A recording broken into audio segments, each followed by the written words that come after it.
deploying hundreds of National Guard troops across D.C., declaring a public safety emergency, and removing homeless encampments across the district.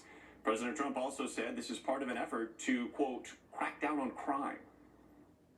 This is Liberation Day in D.C., and we're going to take our capital back. You're going to see police, or you're going to see FBI agents. We're going to have a lot of agents on the streets. You're going to have a lot of essentially military, and we will bring in the military if it's needed. The official stats from police are telling a very different story here about what's happening inside Washington, D.C. Violent crime down 26% compared to this time last year, and other crime rates, including robbery, homicide, aggravated assault, and sexual abuse, have also dropped. NBC News White House correspondent Vaughn Hilliard joins us now. Vaughn, what else is the White House saying about this plan, and how are D.C. officials reacting to this big announcement?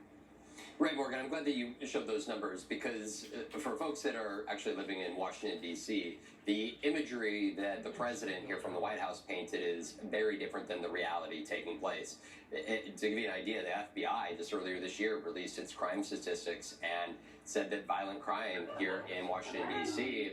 was at its lowest point in 30 years. Yet the president saying that he is moving forward with invoking the Home Rule Act under federal law, which allows his administration for at least a month to effectively take over the local police department. He put his Attorney General, Pam Bondi, and the head of the Drug Enforcement Administration as the new heads of the local Metropolitan Police Department. He also said that he is deploying National Guardsmen onto the streets of Washington, D.C., upwards of 800 at a time to assist with local law enforcement, as well as federal agents who he is moving from their typical capacities, for instance, as Secret Service agents or Drug Enforcement Administration agents, and instead turning them into law enforcement agents on actual federal land to assist with local law enforcement. So the president saying he's moving forward with all of these actions in order to address the crime that is taking place here. Vaughn, I'm curious, we've seen reports that across the D.C. area, there's already been kind of a visible increase of federal authorities in some capacity. Have you noticed anything different since the president made this announcement? Yeah, they're not actually since the announcement. Have been here trying to report and try to get an understanding of exactly what they're operationally putting in place here. But we know that Mayor Bowser of D.C. is going to be holding a press conference literally any minute now here as her police department is effectively about to be taken over by the head of the Federal Department of Justice. But even last night, over the course of this weekend, the president already moved to federalize agents and move them into park spaces, for instance, that are overseen by the National Park Service.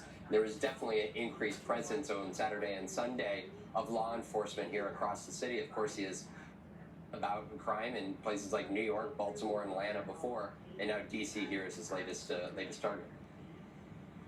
Vaughn, before we let you go, during that precedent, we know President Trump was also asked about his upcoming meeting with Russian President Vladimir Putin. All of this is expected to happen in Alaska as soon as this Friday. What did the president say on that front? Right, this is a high-stakes meeting that is going to be taking place between the American president and the Russian president, literally in 5 days in Alaska. He has suggested that he will be calling Ukrainian President Zelensky after he sits down with Putin. But I want to let you listen to the president sort of give you framework as to what his anticipations are for the meeting. Take a listen. We're going to see what he has in mind, and if it's a fair deal, I'll reveal it to the European Union leaders and to the NATO leaders, and also to President Zelensky. And I may say, lots of luck, keep fighting, or I may say we can make a deal.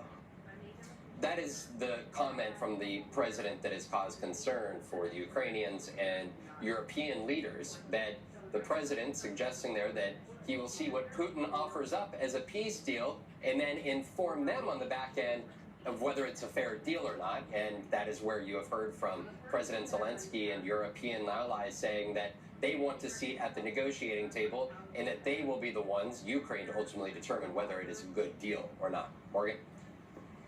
A lot up in the air, but Vaughn keeping an eye on all of it. Vaughn, thanks so much.